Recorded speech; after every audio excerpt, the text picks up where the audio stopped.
Alors, comment allez-vous ce matin, l'église du Mets-sur-Seine? Bien? Alors, je me suis dit, c'est un peu les vacances, et je sais qu'il y a aussi beaucoup d'enfants. Il y a des enfants par ici? Il y a des jeunes, des moins jeunes, des très grands, et des beaucoup plus mûrs. Bon, merci Seigneur, il y a toutes les générations. Juste avant de commencer le message, je vais vous inviter juste à prier pour que le Seigneur vraiment dispose nos cœurs, simplement pour ces quelques instants que nous allons passer ensemble. Prions. Seigneur, nous te bénissons et si nous sommes là, c'est l'effet de ta grâce. Et si nous sommes venus, c'est parce que tu nous as précédés. Nous sommes reconnaissants pour ta parole et nous voulons apprendre davantage de toi encore ce matin. Merci de parler encore à nos cœurs ce matin. Merci parce que tu as déjà commencé à nous préparer. Nous te remercions pour tout ce que tu as fait aujourd'hui encore. Nous te bénissons au nom de Jésus-Christ. Amen.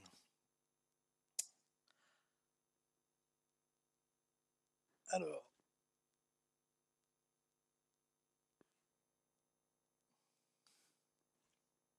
vous êtes là? On va commencer par un petit quiz. J'ai pas l'habitude des petits quiz, mais je me suis dit, interrogation, ça va être un peu interactif ce matin, j'ai besoin de vous. Première question, connaissez-vous des héros?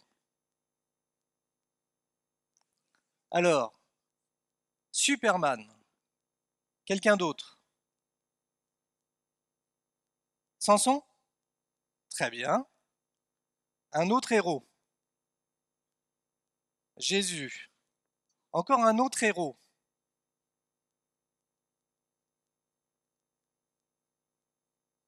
Comment t'as dit?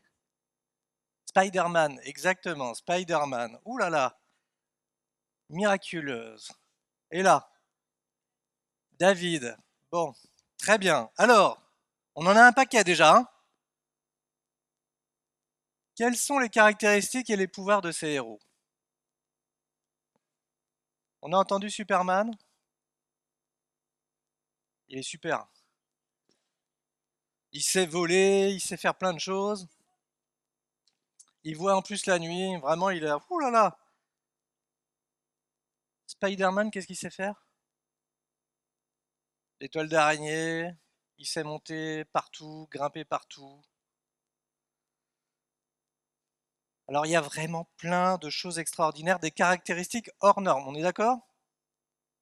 Alors, et qu'est-ce que le dictionnaire Larousse et surtout le petit Robert nous dit de qu'est-ce qu'un héros? Je me suis dit, ça serait bien de voir un petit peu ensemble quels sont nos critères, comment on voit la chose pour nos contemporains. Un demi-dieu, homme célèbre, divinisé dans l'Antiquité. Les héros de la mythologie grecque, romaine, bah voilà, c'était des demi-dieux. On a entendu un petit peu tout à l'heure à travers certains, celui qui se distingue par ses exploits. On a entendu Superman, Spider-Man, un certain nombre de choses, ou d'un courage extraordinaire. Et surtout, dans le domaine des armées, ou des armes, ou des choses qui vont être en lien avec une forme de conquête et de domination. Et puis il y a aussi la notion de mourir en héros. Il y avait une autre définition que je trouvais intéressante que je voulais vous partager, celle qu'on trouve sur Wikipédia.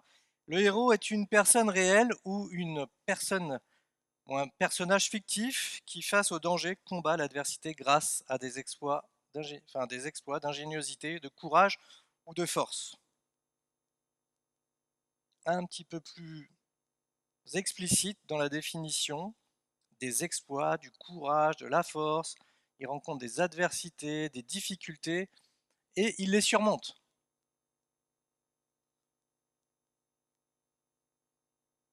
Alors la question c'est quelle est votre et quelle est notre image du héros? Je ne sais pas pour vous, mais comment se forgent dans notre représentation collective les héros? Certains ont vu dans leur jeunesse des westerns, d'autres ont vu des films au cinéma, d'autres ont lu des BD. Comment avez-vous découvert les héros de votre jeunesse ou même de votre vie d'aujourd'hui? Cinéma? La télé?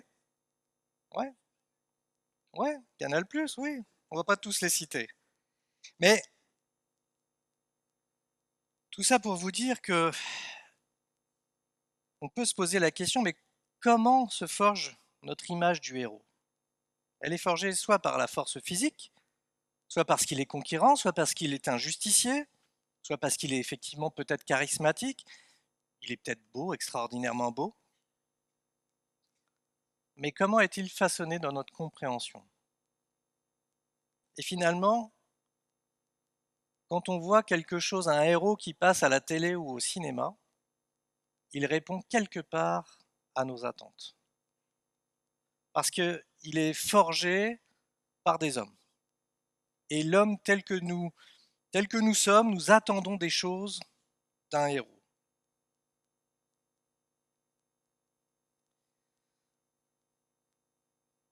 Alors, c'est important, gardez bien en mémoire comment on se forge un héros. On est dans un monde contemporain très influencé et très influençable par les représentations de héros. Et il y en a beaucoup des vengeurs et tout ça. Mais j'aimerais qu'on aille sur des sources scripturaires. J'aimerais qu'on aille ce matin sur qu'est-ce que la parole nous dit. Alors c'est un peu petit, mais je vais vous lire.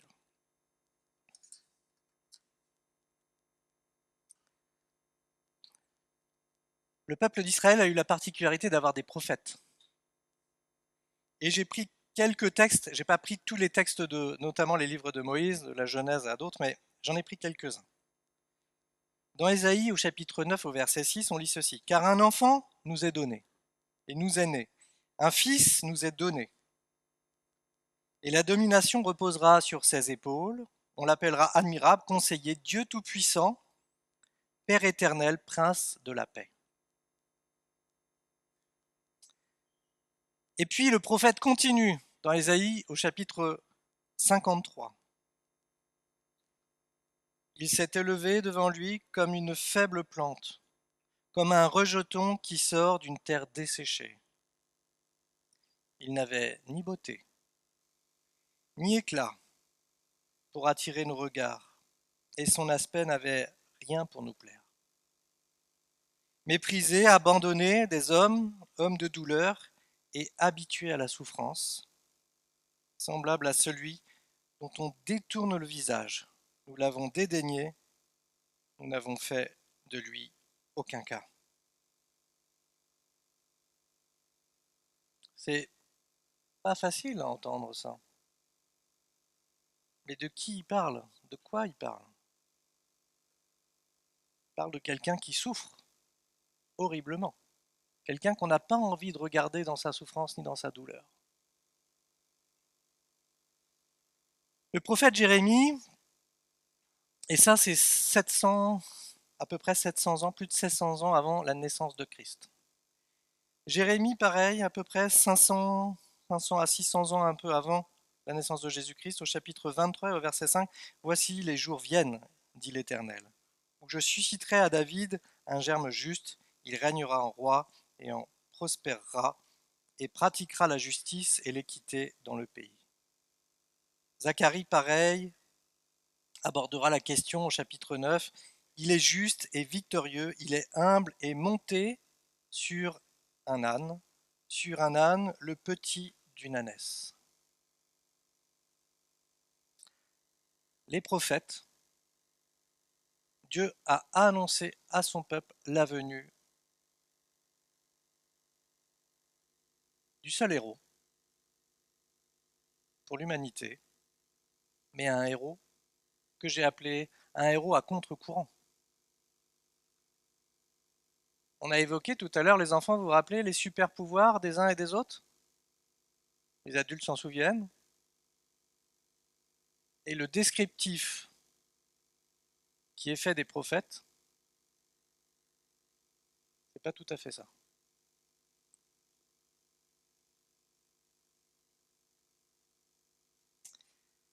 Alors allons un peu plus loin. Et nous allons prendre quelques textes pour voir, mais qui est Jésus en action? Alors je vais vous inviter, on va lire le texte de Marc 10 au verset 14.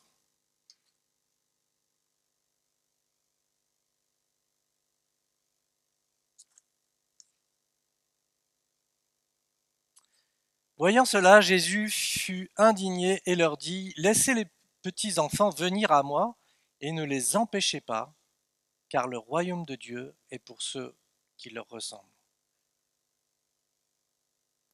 Jésus est dans son ministère public. Et dans une société patriarcale à l'époque, les enfants n'avaient pas de place. Ils n'étaient pas considérés, ils n'avaient pas de statut. Mais dans l'agenda de Jésus, il est ni en avance ni en retard. Lui, il est juste à l'heure. Il dit à ses disciples qui voulaient écarter finalement ses enfants, non, non, laissez-les venir. Et il les prend dans ses bras et il les accueille. Il les bénit et il les prend en exemple de foi. Il affirme que le royaume de Dieu appartient à ceux qui leur ressemblent, c'est-à-dire à ceux qui dépendent de Dieu, humblement, simplement, sans arrogance. Ils viennent, ils vont juste à la rencontre de Jésus. Ce matin, si vous êtes un enfant, si tu es un enfant, Jésus ne fait aucune distinction. Il accueille l'enfant. Il accueille celui qui est petit. Il accueille celui qui est faible. Il accueille celui qui est oublié. Voilà Jésus dans une de ses actions dans son ministère public. Prenons le deuxième texte, celui d'une femme qui est surprise dans une situation d'adultère, dans Jean chapitre 8 au verset 1 à 11. Jésus se rendit au mont des Oliviers, mais dès le matin, il revient dans le temple et tout le peuple s'approcha de lui. Il s'assit et se mit à les enseigner. Alors les spécialistes de la loi et les pharisiens amenèrent une femme surprise en train de commettre un adultère.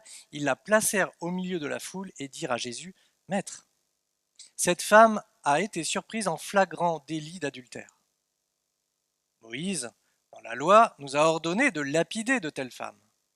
Et toi, que dis-tu ? » Il disait cela, pour lui tendre un piège afin de pouvoir l'accuser. Mais Jésus se baissa et se mit à écrire avec le doigt sur le sol.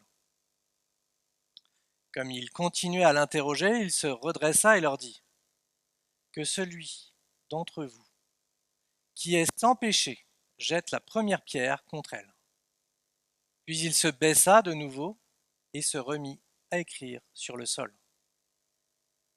Quand ils entendirent cela, accusés par leur conscience, ils se retirèrent un à un, à commencer par les plus âgés et jusqu'au dernier. Et Jésus resta seul avec la femme qui était là au milieu.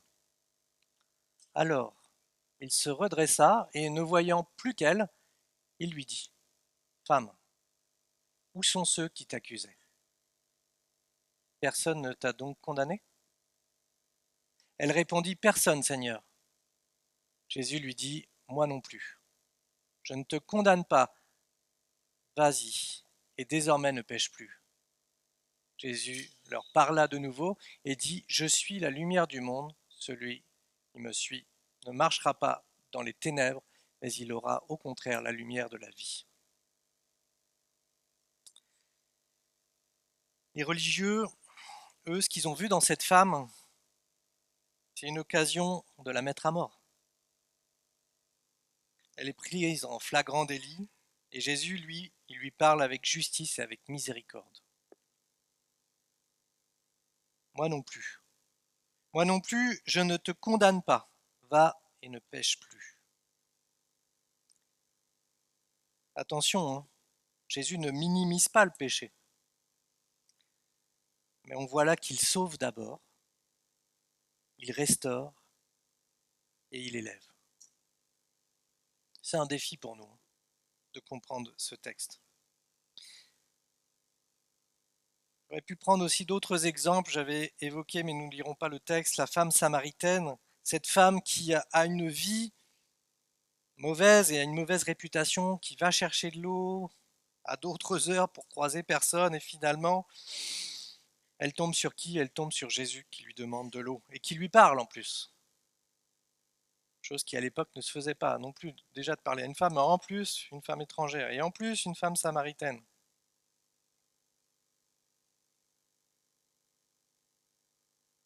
Et là, Jésus lui parle et il lui révèle des choses sur sa vie.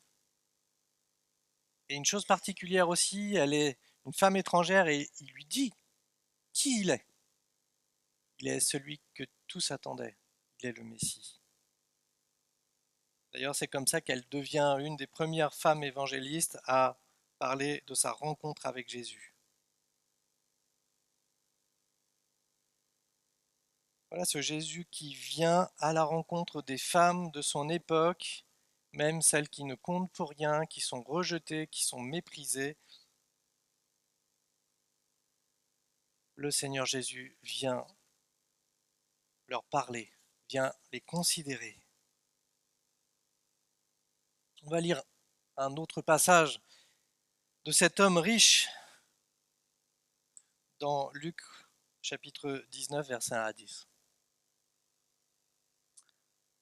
Jésus était entré dans Jéricho et traversait la ville. Or, un homme riche appelé Zachée, chef des collecteurs d'impôts, cherchait à voir qui était Jésus. Mais il n'y parvenait pas à cause de la foule, car il était de petite taille. Il courut en avant et monta sur un sycomore pour voir Jésus, parce qu'il devait passer par là. Lorsque Jésus fut arrivé à cet endroit, il leva les yeux, le vit et lui dit: Zachée, dépêche-toi, dépêche-toi de descendre, car il faut que je m'arrête aujourd'hui chez toi. Zachée s'empressa de descendre et l'accueillit avec joie. En voyant cela, tous murmuraient en disant: Il est allé loger chez un homme pécheur. Mais Zachée, se tenant devant le Seigneur, lui dit: Seigneur, je donne aux pauvres la moitié de mes biens, et si j'ai causé du tort à quelqu'un, je lui rendrai le quadruple. Alors Jésus dit à son propos: Le salut est entré aujourd'hui dans cette maison, parce que lui aussi est un fils d'Abraham. En effet, le Fils de l'homme est venu chercher et sauver ce qui était perdu. Il est venu chercher celui qui était perdu. Zachée est un homme riche, péagé. Aux yeux du peuple, c'est un collabo. Mais Jésus dit: Zachée, descends vite, car il faut que je demeure aujourd'hui dans ta maison. Le résultat, il est net dans la vie de Zachée, de cette rencontre à cet instant-là. Il est transformé, à tel point qu'il va rendre ce qu'il a volé, ce qu'il a dérobé, et en plus il va réparer, il va compenser s'il a fait du tort. Oui, le salut est entré aujourd'hui dans sa maison, dans son cœur, dans sa vie.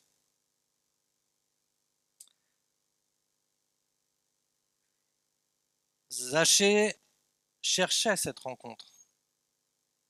Il était petit, il y avait un contexte. Mais est-ce que Jésus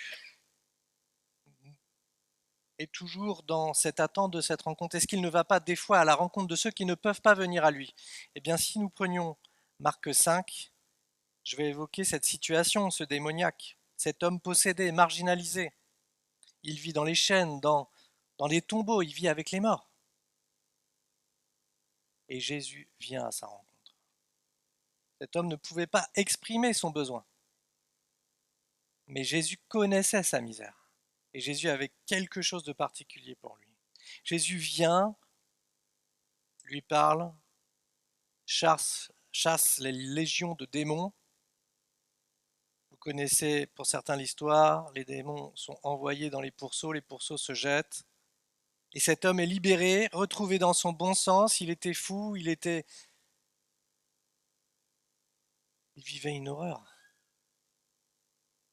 il vivait un esclavage, il n'était plus lui-même, et le voilà retrouvé dans son bon sens, habillé, vêtu. Voilà encore une vie transformée, tellement que au contact de Jésus, il veut suivre Jésus. Mais il lui dit non, c'est pas le projet. Je connais ton attente de venir avec moi, mais moi ce que je te demande, c'est d'aller au milieu des tiens et dire ce que j'ai fait.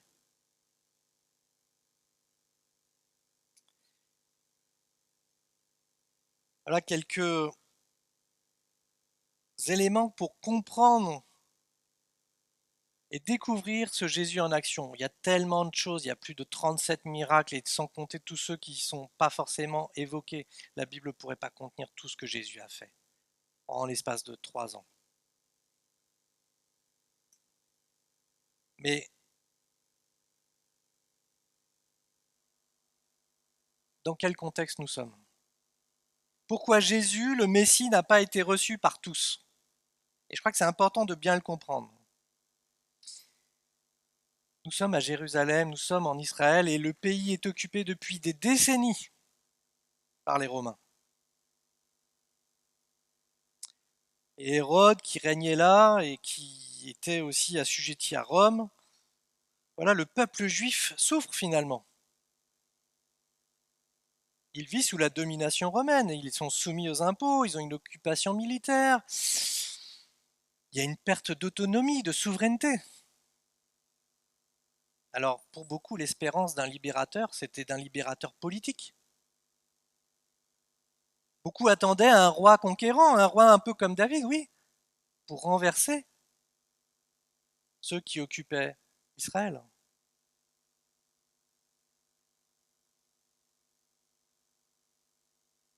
Les attentes du peuple d'Israël, il faut bien comprendre ça.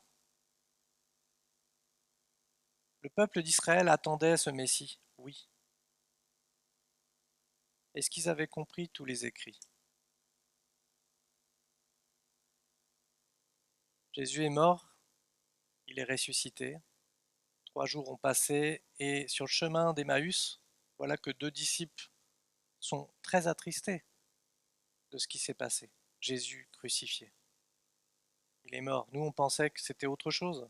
Nous, on pensait à la libération. Nous espérions, au verset 21, nous espérions que ce serait lui qui délivrerait Israël. Ils ont été au contact de Jésus. Ils avaient la loi. Comment c'est possible?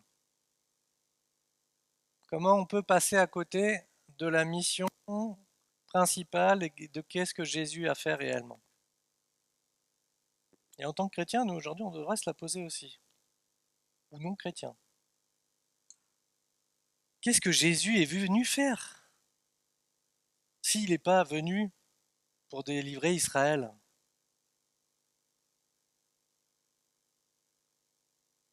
Non, ils n'ont pas compris. Ils ont vécu à côté de Jésus et ils n'ont pas compris. Est-ce que Pierre a compris? Jésus lui parle et lui dit qu'il va aller à la croix. Et Pierre lui dit, mais non, non Seigneur, tu n'iras pas à la croix. À ce moment-là, d'ailleurs, Jésus, dans cette scène-là, va dire, mais arrière de moi, Satan, t'as pas compris.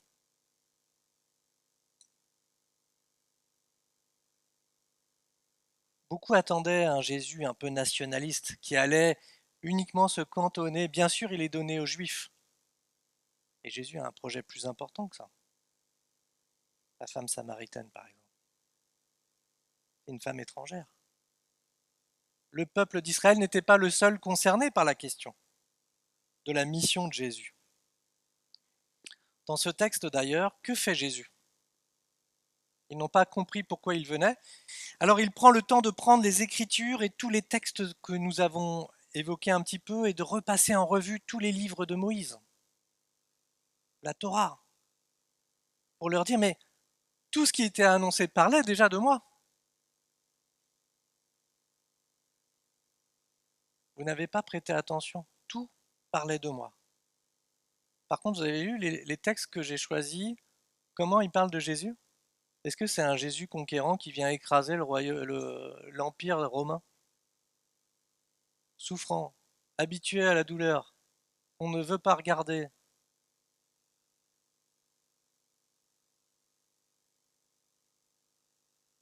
Dieu était clair. Et les hommes, dans leur contexte, des fois, ont du mal à accepter ce que Dieu dit. Parce que pourquoi? Parce que ça ne répond pas forcément à nos attentes.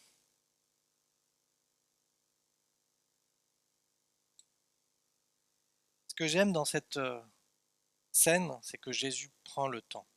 Et vous êtes dur, donc vous êtes dur d'entendement, vraiment vous n'avez rien compris. Et il prend le temps de leur réexpliquer et ne les condamne pas. Quelle patience. Et quelle marque et démonstration d'amour. Alors, nos attentes, des fois, sont aussi comme des obstacles à l'œuvre de Dieu. Et aujourd'hui encore, nos attentes déforment parfois notre perception de Christ et de son œuvre. Certains peut-être d'entre nous, et moi ça m'arrive aussi, des fois, on peut attendre de Dieu un changement dans une situation professionnelle ou autre. Mais Dieu d'abord veut changer et transformer souvent notre cœur. Tu attends peut-être ce matin que Dieu te défende dans une situation d'injustice. Mais Dieu veut peut-être, dans cette situation, que tu apprennes à pardonner. Tu attends peut-être des signes de puissance. Mais Dieu agit dans la faiblesse. Tu attends peut-être la gloire. Mais Dieu te mène d'abord à la croix. Oui, ses pensées. Ce texte d'Ésaïe. Oui, les pensées de Dieu. Mes pensées ne sont pas vos pensées. Et vos voix ne sont pas mes voix. Alors comment dépasser ces obstacles? Peut-être parfois, des fois, lâcher prise dans nos projections, dans nos attentes, dans nos représentations de ce héros que nous voudrions répondre parfaitement à nos attentes. En attendant uniquement sa main agir, sans nous préoccuper du cœur de Dieu. Laissez Dieu être Dieu. Il n'a pas à correspondre à notre image ou à nos attentes. Il est le potier et nous sommes l'argile. Le disciple n'enseigne pas le maître, mais c'est le maître qui enseigne le disciple. L'argile ne dit pas au potier comment tu vas me former ou ce que tu dois faire. Je veux être un vase, je veux être une tasse. C'est le potier qui est à la commande. Lire l'écriture avec humilité aussi, plutôt que de chercher ce que Dieu devrait faire pour nous. Cherchons peut-être aussi et d'abord qui est Dieu. Ce qu'il a fait en Christ, ce qu'il veut transformer en nous, et puis accepter que le salut vient de la croix. C'est vrai que la croix, c'est quelque chose. La croix, c'est horrible, et en même temps, c'est glorieux. L'œuvre dont nous avons besoin passe par la repentance, passe par le dépouillement, par la foi, par la soumission. Et c'est vrai que c'est pas agréable, mais c'est libérateur, il faut passer par là. Alors on a parlé de beaucoup de héros et pourquoi c'est si difficile dans notre entendement des fois, pourquoi c'est une bataille entre ce contraste que nous avons dans nos représentations de héros humains. Le héros humain, selon les hommes, il triomphe par la force. Mais selon Dieu et Jésus qui nous est donné, à nous les hommes, il triomphe par l'amour, par la vérité, par l'obéissance. Pour les hommes, il cherche l'admiration. Et Jésus, lui, il il va jusqu'à la croix. Et il n'y va pas avec sa propre couronne, on lui met une couronne d'épines. Les héros, selon les hommes, ils sont sélectifs, alors que Jésus, lui, il accueille les rejetés. Et nous l'avons lu, les enfants, les femmes, ceux qui étaient de mauvaise vie. Pour les hommes, le héros, il impose sa justice par la vengeance, très souvent. Jésus, lui, il pardonne l'offense. Pour les hommes, le héros, il est souvent orgueilleux, il s'élève, il est brillant, il est sous les projecteurs.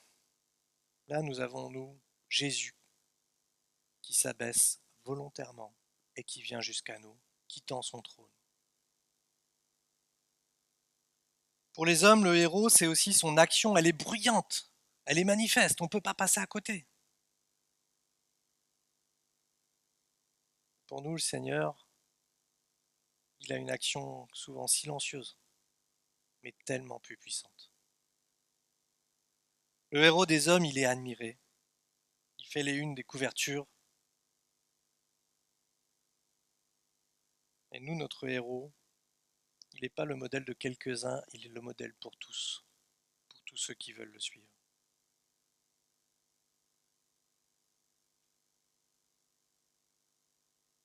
Les caractéristiques de notre héros, elles ne sont pas apparentes, mais je vais vous les énoncer quelques-unes du moins.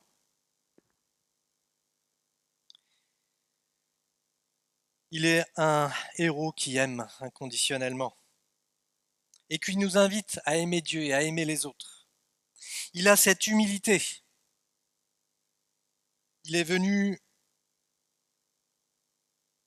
non pas pour être servi, mais pour servir.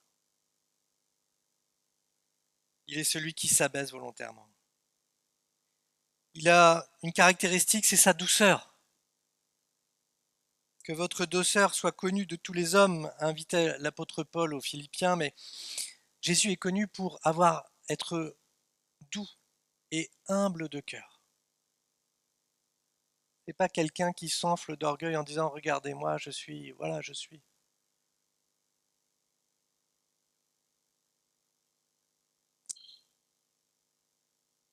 Dans les traits de caractère de ce héros et de notre héros Jésus, il y a quelque chose qui pour nous les hommes est très compliqué. C'est l'obéissance à Dieu. Et Jésus, dans sa ligne directrice, dans sa vie, à quel niveau il le met?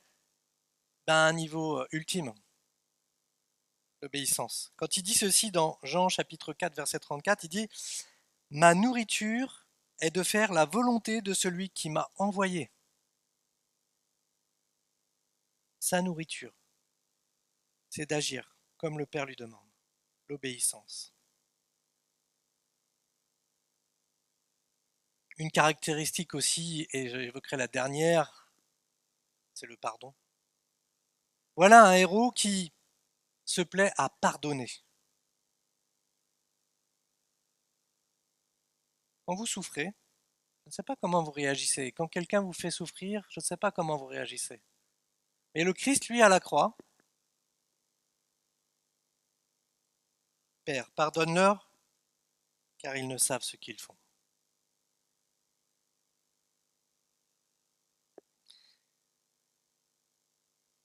L'unique héros parfait. Un héros sans péché ni défaut. Un amour sacrificiel absolu. Sa divinité et son humanité unies.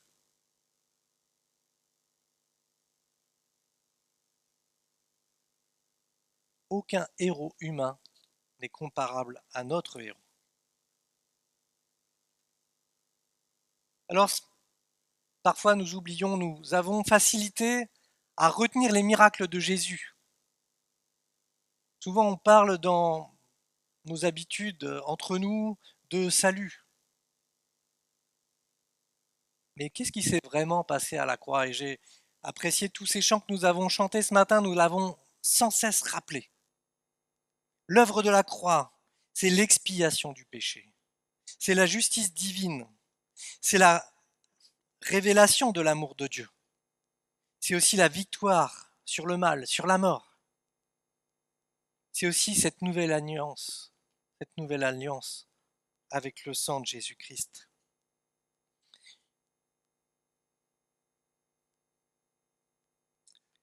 Et est-ce que cette victoire, elle est imparfaite? Est-ce qu'elle est juste à un instant T? On évoquait tous ces héros des bandes dessinées, de cinéma, tout ça.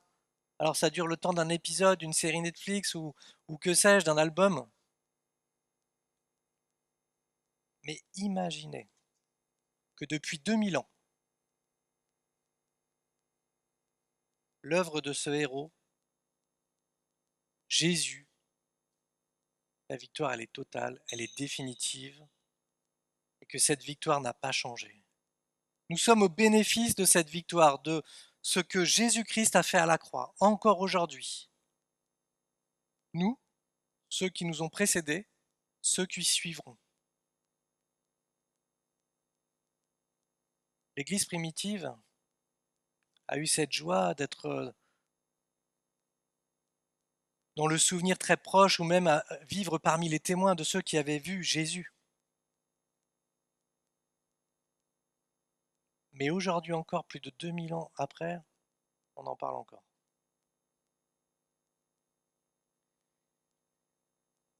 Il a vaincu le péché. Il a vaincu la mort. Il a vaincu les dominations et les œuvres mauvaises de Satan. Voilà ce qui s'est joué dans cette victoire définitive. Alors Jésus, et j'évoquerai la mission aussi, d'autres aspects de sa mission, c'était la réconciliation entre Dieu et l'humanité à travers lui, parce que les hommes n'avaient pas accès directement. Dans l'Ancien Testament, on le voit, le peuple passait par les prêtres, enfin, il y avait une organisation, on ne s'adressait pas à Dieu de manière, on va dire, quotidienne, immédiate, comme on peut le faire aujourd'hui en Jésus-Christ. On a un accès illimité. Alors certains se disent, ouais, bon, j'aimerais vous poser la question, est-ce que vous avez un accès illimité au prince de Monaco, un accès illimité au président de la République? Regardez bien que les dignités, en général, on n'y a pas accès, quoi. Là, Jésus nous donne accès illimité au Dieu créateur, trois fois saint, au Dieu qui peut tout, tout puissant, n'importe où, pour n'importe qui, petit, grand, exclu, dans, dans le pire des péchés, addiction, crime. Jésus est celui qui pardonne, qui relève, qui transforme. Moïse avait tué un homme. Paul, ça transpirait pas la sainteté. Et combien ont été recherchés dans le pire des caniveaux, dans le pire des états de l'humanité, pour les restaurer, pour les amener à vivre en relation avec lui. Jésus est venu aussi annoncer le royaume de Dieu. Il a révélé l'amour divin. Et il nous a donné une lettre de mission, celle qu'il a donnée aussi, on l'a vu dans les exemples. Cette femme qui devait être lapidée, la Samaritaine, elle a dit ce que Jésus lui avait dit. Ce démoniaque qui ne l'était plus, guéri, libéré, Jésus l'a envoyé. La mission n'a pas changé. Alors, ce matin, qui est ton héros?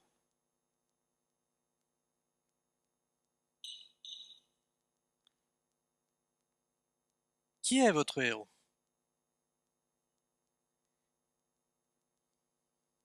Vous avez entendu? C'est Jésus. Alors si certains parmi vous ici ce matin n'ont pas encore Jésus pour héros, oui, il n'est pas peut-être comme les attentes du monde. mais il intervient parfaitement par rapport aux besoins du cœur de l'homme. Oui, il n'a pas libéré Israël de la main de l'Empire romain. Pourquoi? Parce qu'il a fait mieux. Il venait aussi bien pour les Romains que pour le peuple d'Israël. Il n'est pas venu pour un homme ou un peuple, il est venu pour tout le monde. Un roi des rois. Et aujourd'hui, si nous sommes de toutes les nations et de tous les continents, pourquoi? Parce qu'il ne fait exception de personne.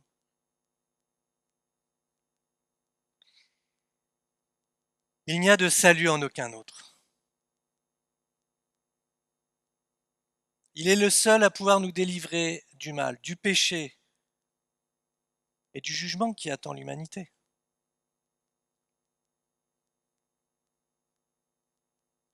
Et Jésus n'est pas venu installer un palais avec des pierres.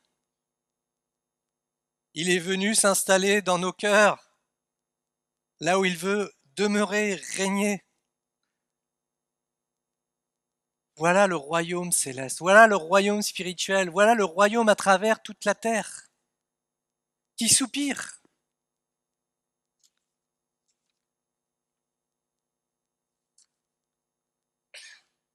Je vous l'affirme, oui, Jésus est le héros dont j'ai besoin et dont nous avons besoin, et dont l'humanité a besoin. Voilà pourquoi elle soupire. Ce que Jésus dit est la vérité.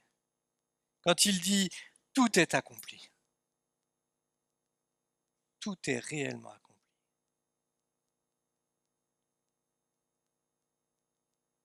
La victoire est totale. La victoire est éternelle. La victoire est irréversible. La victoire est offerte à quiconque croit en lui. Vous connaissez Jean 3,16. Qui croit en lui, peu importe qui, l'accepte, il sera sauvé, il aura la vie éternelle.